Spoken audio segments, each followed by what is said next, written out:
Oi, queridos, oi, queridas. Eu sou o Ricardo Feltrin, sou jornalista da velha guarda, ou um jornalista vintage, um clássico do jornalismo. Tô brincando, tô velho mesmo, né? E eu cubro área de mídia há mais de 28 anos, mas já fui repórter de esporte, não, só não fui repórter de esporte, do resto eu cobri tudo: política, polícia, administração pública, etc. E hoje vou fazer uma análise aqui. No mês que vem, agora, né?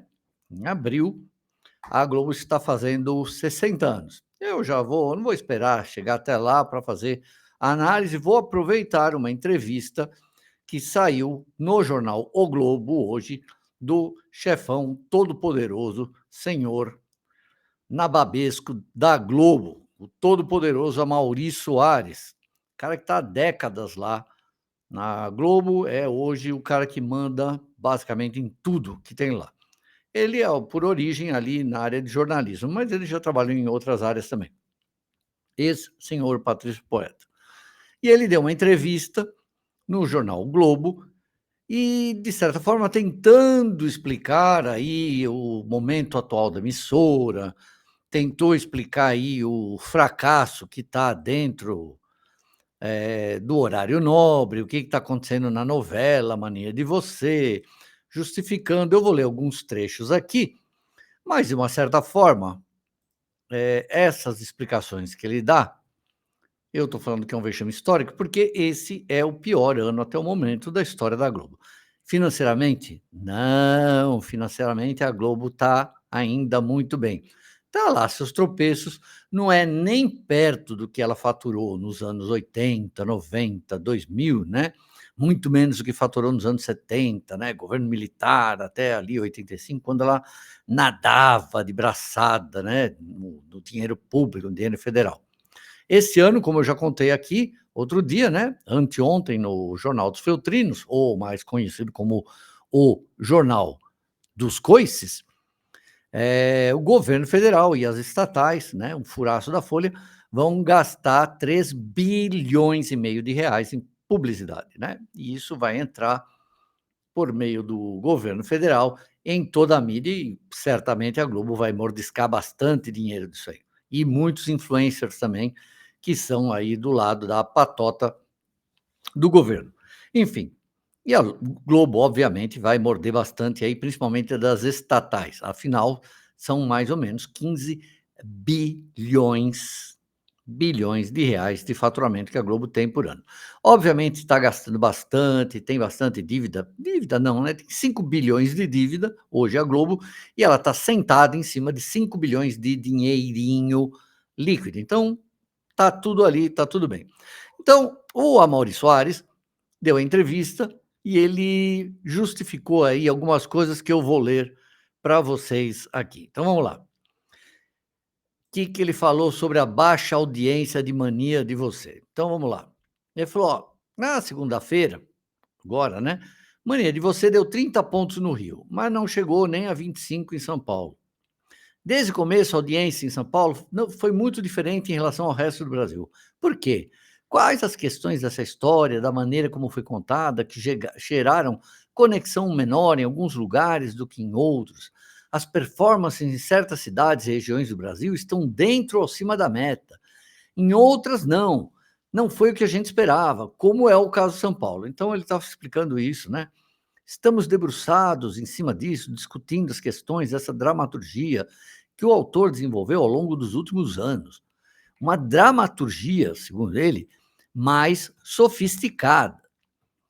Ele está tendo os insights dele, a gente conversa para pensar em próximos projetos, talvez para determinados públicos, essa dramaturgia mais complexa não esteja gerando o engajamento que a gente precisa ver na TV aberta. Vamos processar internamente nossas decisões. Ó, eu vou resumir o que ele está falando aqui, é o seguinte: não me interessa se uma novela, e ele sabe muito bem disso, se ela explode em Manaus, se ela dá 50 pontos em Aracaju, eu não estou menosprezando nada, isso aí é o mercado que manda. Não adianta se lá em Maceió ela explodiu e deu 70 pontos, se em São Paulo ela não dá certo, é isso que conta. Se uma novela não funciona em São Paulo e ela dá certo no Rio, para o mercado é isso que interessa, é São Paulo. A bússola do mercado publicitário é São Paulo. Então, se Mania de Você é um fracasso São Paulo, Mania de Você é um fracasso, ponto. Entenderam? Então, apesar da justificativa dele, apesar de toda a semântica, né, a retórica, é um fracasso, foi um fracasso, é a pior novela de Ibope da história da Globo, às 21h30, ponto.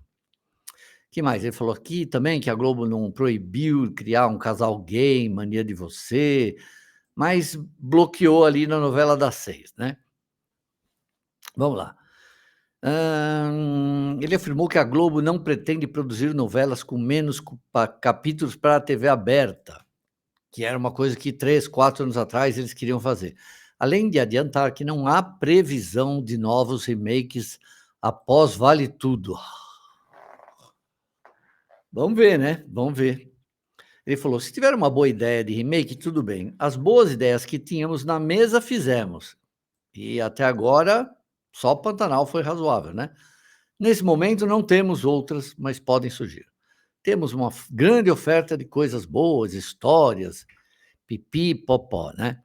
Aí ele falou também sobre esporte, que o esporte não temos condições sustentáveis, como o Paulista, estamos à possibilidade de voltar à discussão e etc, né? Que esporte ao vivo é o DNA da TV aberta, isso aí eu já falei outro dia, né, que ali lá com o Paulo Matias conversando, né, que ele falou qual é o futuro da TV aberta, eu falei, esporte, reality show, né, jornalismo é aqui internet, não vai ter. E aí ele está falando dos 60 anos da Globo, que no dia 24 de abril vai ter video show, no dia 25 Globo Repórter Especial, a partir de segunda, dia 28, né, de abril, todos os programas vão falar dos 60 anos da Globo, a Ana Maria vai preparar o bolo, depois vai falar da TV 3.0, etc, etc. Bom, chega de falar disso aqui, a minha opinião é o seguinte, olha, muitos de vocês podem falar, eu estou aguentando isso sempre, então vamos lá, Mania de Você, fracasso de audiência, pior novela da história das 21h30. O Jornal Nacional, atravessando uma crise aí, já está certo meio aí que o William Bonner deve, já falaram isso 20 vezes, né? Deve se aposentar no ano que vem. Deve se aposentar do Jornal Nacional. Provavelmente ele vai continuar fazendo alguma coisa ali. Dizem até que possa continuar como editor-chefe do Jornal Nacional. Fantástico, pior Ibope dos últimos 50 anos. Também. Que mais? Novela das 7 também está com a pior audiência. Manhãs da Globo vão ter que mudar alguma coisa. Enfim, tudo isso. O que eu queria falar para vocês? Eu sei que muitos de vocês vão falar assim, que assiste TV paga, que assiste TV aberta, não precisa de mais nada. Eu sei, vocês têm a nós, os youtubers aqui, que somos muito mais fofos, muito mais criativos, muito mais queridos, né? E com mais variedade de conteúdo.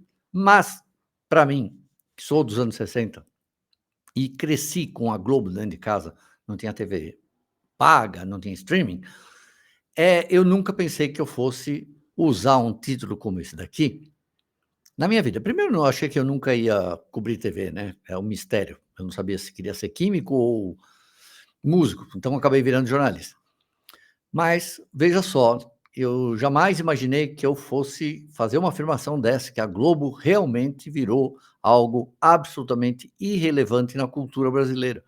Porque tudo isso que o Maurício Soares está fazendo, e eu tenho o maior respeito pelo trabalho dele, eu já contei aqui que ele foi o único cara que, quando saiu da Globo, fez a Globo tremer na base, né? Com Aqui Agora, bater a Globo de tarde. Ele é um criador do Aqui Agora. Ela não serve mais para a sociedade. Ela já ditou a moda, ela já ditou os bordões do Brasil, ela já ditou a que música que as pessoas ouviam, que livro as pessoas iam ler, o que as pessoas iam gostar, tudo, não faz mais nada disso. Até meados dos anos 2000, ela teve ainda alguma importância, né? 11 de setembro foi uma grande cobertura, etc.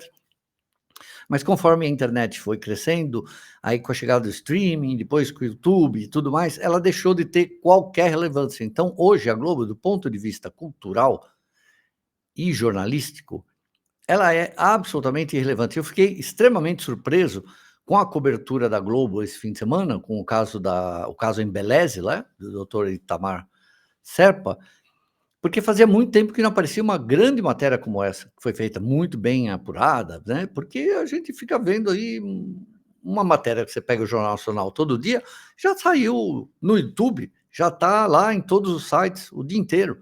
Não há mais novidade. Então, a Globo se tornou, aos poucos, irrelevante do ponto de vista jornalístico, ela se tornou também, do ponto de vista econômico, você não aprende nada com ela. Quando muito, você fica ouvindo, sei lá, uma Miriam Leitão tentando explicar como é bom que a inflação está subindo, como é bom que o ovo está desaparecendo, mas você pode também fazer um suco de cebola na sua casa. Tô falando sério, gente, parece piada, mas é mais ou menos esse tipo de retórica que a pessoa fica usando. Então não tem mais importância, não faz mais aquelas grandes matérias, não tem lançamentos, enfim, se tornou o gigante que eu conheci na minha infância, na minha adolescência, aquele monstro midiático, e ainda é o maior veículo midiático do Brasil, ainda é o maior grupo midiático, a segunda maior TV do mundo, aberta, o maior grupo de mídia do Brasil, um dos maiores do mundo, ainda é o mais poderoso financeiramente, mas do ponto de vista de relevância, de importância na cultura, não tem mais nenhuma. E vejam, até 2, 3 meses atrás, você via os seguidores desse governo, do governo PT, os lulistas, por exemplo, defendendo encarniçadamente a Globo, né, que é uma coisa que eu nunca imaginei que eu fosse ver na minha vida, né, ver petista defendendo a Globo com unhas e dentes, né. E agora que a Globo soltou a mão do Lula também, né, porque viu que não está dando nada certo, agora eles também estão começando a soltar a mão dela, né. Por isso está todo mundo agarrando a mão do STF.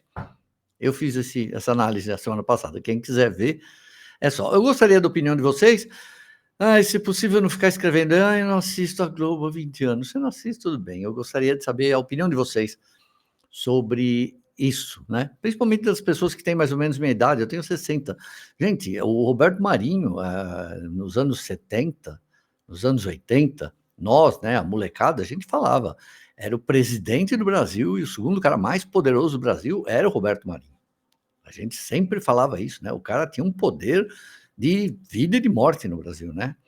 E aí tudo que passava na Globo era moda, né, se alguém ia no Domingão, isso é muito verdade, né.